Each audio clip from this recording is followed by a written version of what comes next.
scientists dead, radiation spiking 20 times normal levels. Entire cities urged not to eat fish from the sea, and Russia calls it success. In October 2025, Vladimir Putin announced that Russia had achieved what he called impossible, a nuclear-powered cruise missile that flew for 15 hours straight, covering nearly 9,000 miles. He called it invincible. A weapon no defense system could stop, a technological breakthrough that would change warfare forever. But here's what Putin didn't mention in that carefully staged announcement.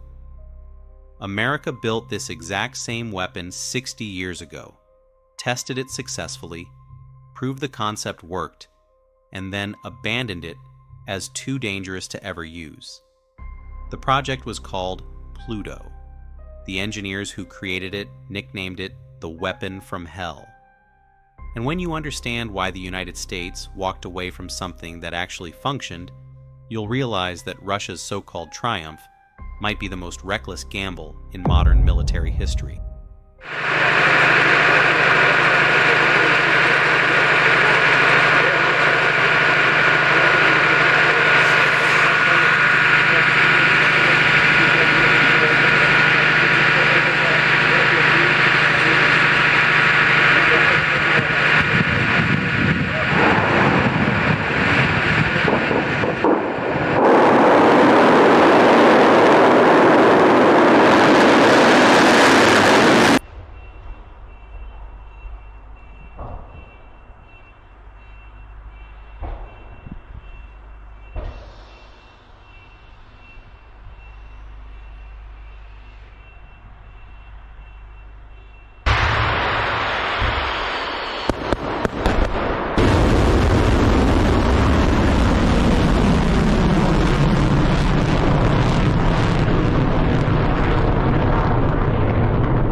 Let me show you what's really happening here, because the story behind the Burevestnik missile reveals something far more disturbing than any propaganda video.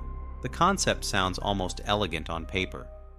Traditional cruise missiles carry fuel, heavy, limited, expensive. But what if you replace that jet engine with a tiny nuclear reactor?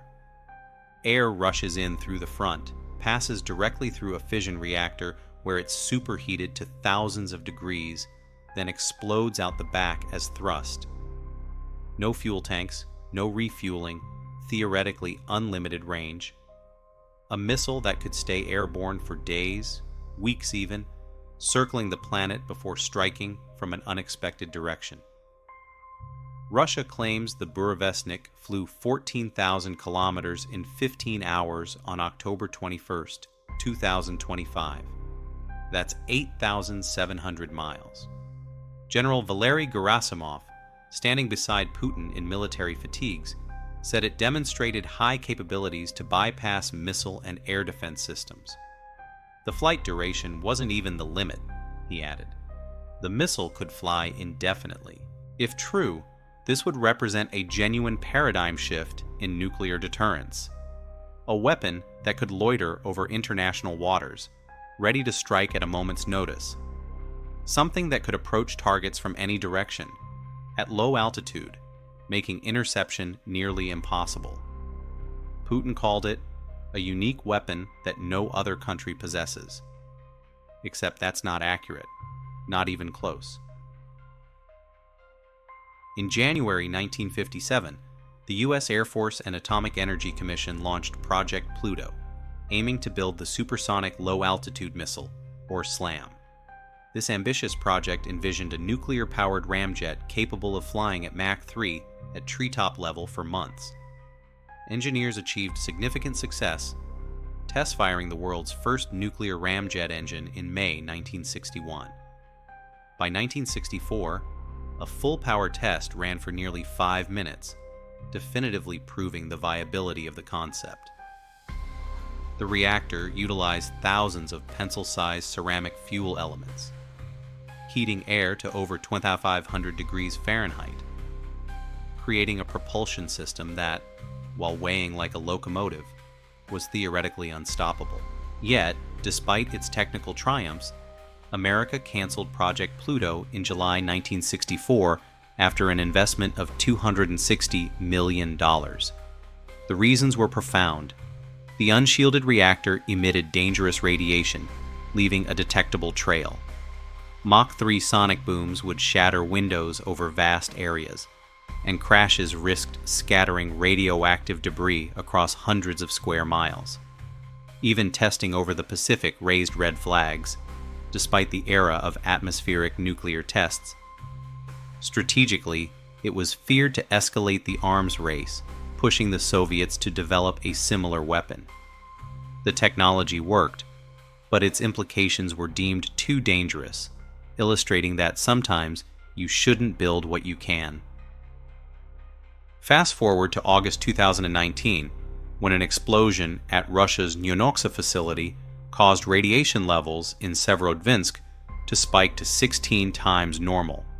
Rosatom confirmed 5 nuclear specialists were killed, with exposure exceeding 10,000 rads. Western intelligence later revealed they were salvaging a crashed Burevestnik missile, a nuclear-powered cruise missile that President Putin had previously called invincible, with unlimited range. This incident highlighted the perilous nature of Russia's renewed pursuit of nuclear-powered weaponry. Russia's Burevestnik revives the SLAM concept, but with a critical flaw: an open-cycle design that expels radioactive particles mid-flight. U.S. assessments indicate 13 tests between 2016 and 2024, with only 2 partial successes. Most crashed after mere seconds or minutes, like the 2017 test that flew just 35 kilometers before plunging into the Barents Sea. Experts have dubbed it a flying Chernobyl, as contamination from these crashes has irradiated Russian soil, beaches, and bays, with unguarded debris washing ashore, posing significant environmental and health risks. Despite these catastrophic failures, which have killed scientists and contaminated territory, Russia is constructing a deployment site at Vologda 20, 300 miles north of Moscow. This site features 9 launch pads, handling facilities and nuclear bunkers. This move is largely seen as psychological warfare, a signal of reckless pursuit that disregards the safety and logic the U.S. heeded in the 1960s.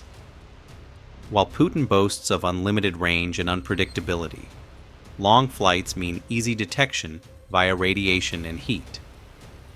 Modern defenses could intercept this subsonic cruiser more readily than hypersonic missiles.